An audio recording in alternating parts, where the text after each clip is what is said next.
এবার ইতিহাসের দোরগোড়ায় জম্মু কাশ্মীর। আকিবকে দেশের জার্সিতে দেখতে চান সৌরভ। প্রথমবার ফাইনালে ওঠে ইতিহাসের দোরগোড়ায় জম্মু কাশ্মীর এবং প্রথমবারই চ্যাম্পিয়ন হওয়ার সম্ভাবনা খুবই উজ্জ্বল। রঞ্জি ট্রফিতে জম্মু কাশ্মীরের উত্থান চমকে দিয়েছে ক্রিকেট বিশেষজ্ঞদের।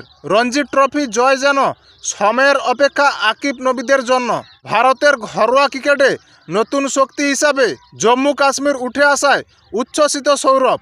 তিনি বলেছেন, জম্মু কাশ্মীর বিশ্বকে দেখিয়ে দিল ইচ্ছা শক্তি এবং চেষ্টা থাকলে কি করা যায়। ওরা নিজেদের জায়গাকে গর্বিত করেছে। কঠিন পরিবেশ মানুষকে কঠিনভাবে গড়ে তোলে।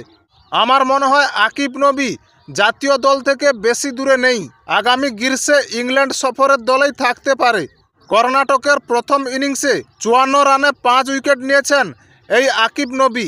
গোটা রঞ্জি ট্রফিতে ধারাবাহিকভাবে ভালো পারফরম্যান্স করেছেন জম্মু কাশ্মীরের জোরে বোলার রাহুল, ময়াঙ্ক, করুণ নায়ার, রবিচন্দ্রন শরণের মতো কর্ণাটকের প্রথম সারির ব্যাটারদের আউট করেছেন তিনি। চলতি মরশুমে 10 ম্যাচে 60 উইকেট নিয়েছেন তিনি এবং আগের মরশুমে 8 ম্যাচে 44টি উইকেট নেন। তাকে এখনই ভারতীয় টেস্ট দলে সুযোগ দেওয়ার পক্ষে সৌরভ গাঙ্গুলি।